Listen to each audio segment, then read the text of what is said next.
Welcome to the deep dive. Today we're opening as the file on, well, what's being called the largest infrastructure play in AI history. Seriously. Yeah, we're talking about numbers here that just make previous tech investments look tiny. Absolutely. We've got sources detailing this $100 billion strategic partnership. Nvidia and OpenAI, these aren't just players in the AI race. They're basically building the whole track. And our mission today isn't just to, marvel at the number, $100 billion.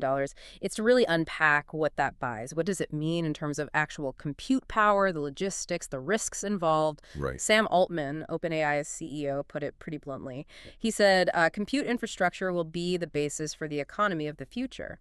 So this deal, it's more than cash. It's this huge signal of investor belief that, yeah, the future's basically here, and it runs on silicon and a lot of electricity. Okay, let's start with that physical reality then. The sheer scale it's almost hard to grasp. We're looking at a plan to deploy at least 10 gigawatts of AI data centers. 10 gigawatts. Forget efficiency for a second. This is just raw power, a massive infrastructure build-out. Nothing like it before. No, nothing. And that 10 gigawatts, that's really the starting point for this whole conversation, isn't it? It has to be. So let's look at that scale, the structure of the deal. Our sources are clear. That $100 billion, it's not like one giant check. It's a commitment, right? Tied to actually deploying this stuff, phase by phase. Right, tiered. Yeah, it scales up as each gigawatt of compute actually, comes online, proves it works. Which makes sense. It hedges the risk a bit, That's true. ties the money to actual physical progress. But that number, 10 gigawatts. Yeah.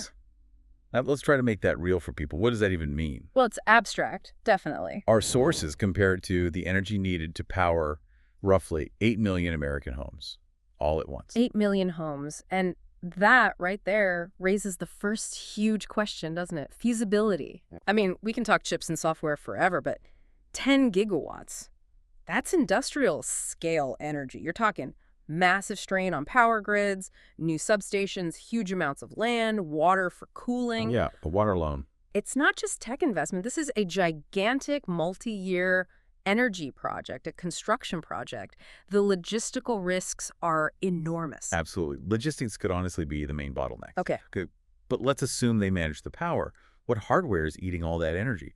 We're hearing over 1 million Nvidia GPUs. 1 million GPUs. Okay. Just think about that market dominance for a second. It's staggering. Our sources are saying that number, 1 million, it's roughly what Nvidia expects to ship globally, total, for an entire year. Wow. So they're basically dedicating a massive chunk of their entire production to one customer, one project. That really defines the alliance, doesn't it? Yeah. Nvidia isn't just a supplier here. Not at all. They're committing their future capacity. They become OpenAI's preferred strategic partner for compute networking. Feels necessary for both sides. Yeah. Highly integrated. Totally. It's way beyond vendor-client. It's codependent, really.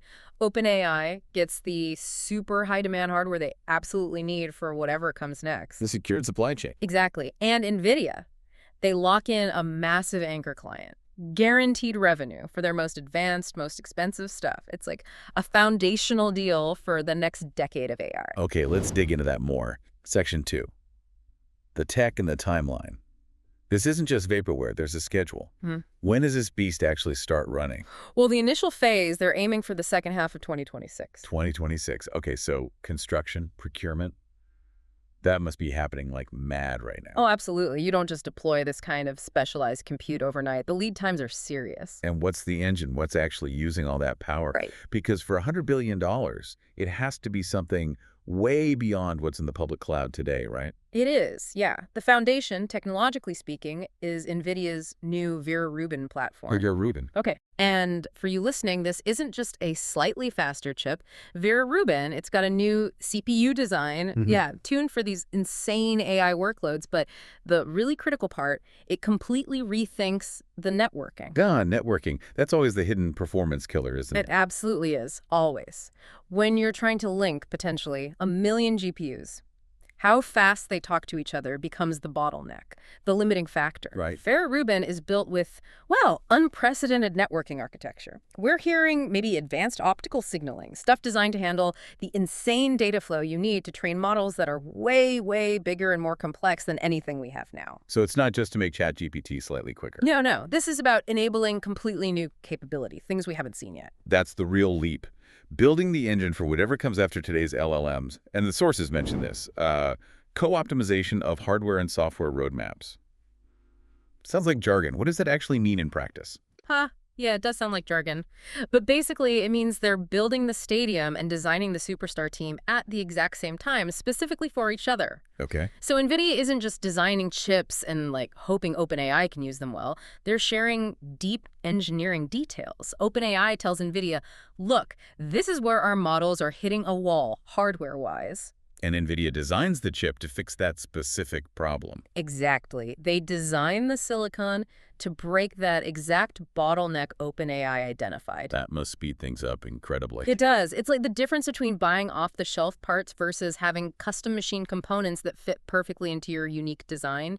It accelerates discovery in a way that just, well, standard customer relationship can't match. Okay, but let's introduce a potential wrinkle here. Our sources point out OpenAI already has this huge multi-billion-dollar deal with Microsoft Azure. Right. The Azure partnership is massive. They've got cloud infrastructure, supercomputers through Microsoft. So why? Why the need for this separate, private, $100 billion build-out with Nvidia? Isn't Azure enough? That's really the core question, isn't it? The one that justifies this price tag. Yeah. And the consensus, looking at the sources, seems to be, if the goal is truly AGI, artificial general intelligence, The big one. then the current public cloud setup, even Microsoft's really optimized systems, it's just not enough. They feel they need absolute control and completely dedicated resources. Why, though? What's the limitation? Well, think about training AGI. It's likely going to require nonstop access to the absolute bleeding edge of compute, the absolute fastest networking, maybe for years on end. Uninterrupted. They probably feel they can't afford to be competing for those top-tier resources with other big cloud customers. By building this dedicated stack based on Vera Rubin, they own everything, from the cooling pipes up to the firmware. Total control.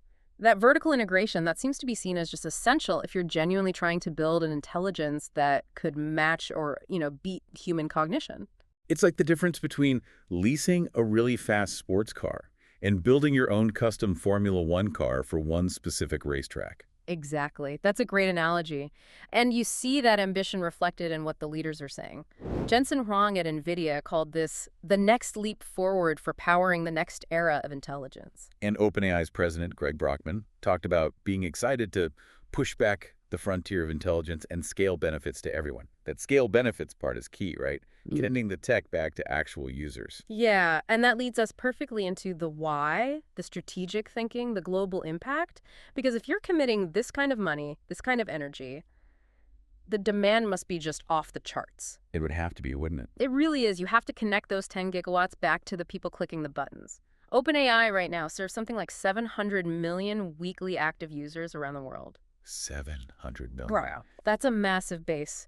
Every single interaction, every API call from a business, it all takes compute. So to scale that instant AI experience to maybe billions of users, and crucially, to train the next generation of models, which will be exponentially more complex. Right, the models we haven't even seen yet. Exactly. You just need this kind of guaranteed, dedicated horsepower. So this deal, it feels like a huge statement of independence too, doesn't it? At least partly separating from the big cloud providers. It complements the Microsoft, Oracle, SoftBank stuff, the Stargate project. Right. But what about the competition? How are Google, Amazon reacting to this kind of exclusive arrangement? Yeah, our sources definitely indicate this puts serious pressure on rivals, Google, Amazon, others. They're now looking at a situation where two absolute giants, Nvidia and OpenAI, have basically put a fence around a huge slice of the most advanced AI hardware supply. Locked it up. Pretty much. So you'd expect to see them accelerate investment even faster into their own custom chips, like Google's TPUs, and probably try to strike similar long-term exclusive deals with other manufacturers so they don't get left behind. This $100 billion deal, it's not just changing the game for Nvidia and OpenAI, it's reshaping the whole competitive field. And circling back to that ultimate goal, AGI. This infrastructure, it's the foundation they believe is needed for that leap. For superintelligence. It is. The computational base they're building, it's seen as necessary not just for making things a bit better, but for attempting that theoretical jump to AGI, an intelligence that can match or beat human abilities across the board. This is the proving ground. The potential economic impact, the societal shift if they succeed. It's almost impossible to really calculate, but our sources touch on it. They do. The partnership talks explicitly about global AI empowerment, about democratizing access to these tools for businesses, researchers, individuals. Spreading the benefits. Right. This level of compute power, it really sets the stage for a whole new era of AI-driven innovation and what analysts are calling, unprecedented economic growth. It's like an economic revolution starting not in a garage this time, but in these enormous power-hungry data centers. So as we start to wrap up this deep dive, let's hit the numbers one last time. The market reaction was immediate, right? Nvidia stock. Oh yeah, immediate jump. It was about 4%, which might not sound huge, but for Nvidia, given their valuation, That's massive value. it added something like $200 billion to their market cap almost instantly, Wow. which just shows the market doesn't see this $100 billion as just spending money. They see it as buying a controlling stake in the future AI economy. It's an investment. And just to give that $100 billion figure, one more bit of context for you, the listener. Our sources compare it to the entire GDP of the state of Maine for a year. Or Bill Gates' net worth, roughly. Roughly Bill Gates' net worth. Yeah. This is capital operating at the absolute highest levels of global finance. And what's really fascinating, the final takeaway maybe, is this. The investment isn't just about chips. It's this historic, critical signal that the market truly believes AI infrastructure, the physical stuff, the power lines, the cooling systems, is the single most important transformative technology wave happening right now. A bottleneck.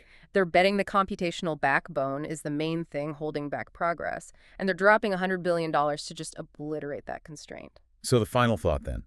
What does this huge, unprecedented shift mean for you navigating this increasingly intelligent future? Well, it means that by building this almost unbelievably vast computational foundation, this partnership isn't just hoping for breakthroughs. They're actively engineering the environment needed for them. They're aiming to guarantee that the next chapter, well, human progress can actually be written. This investment, it's laying the literal groundwork for tomorrow's intelligent economy. And it shows the future of intelligence might be defined less by pure algorithms and more by who can successfully manage logistics, secure energy, and network a million processors all at once.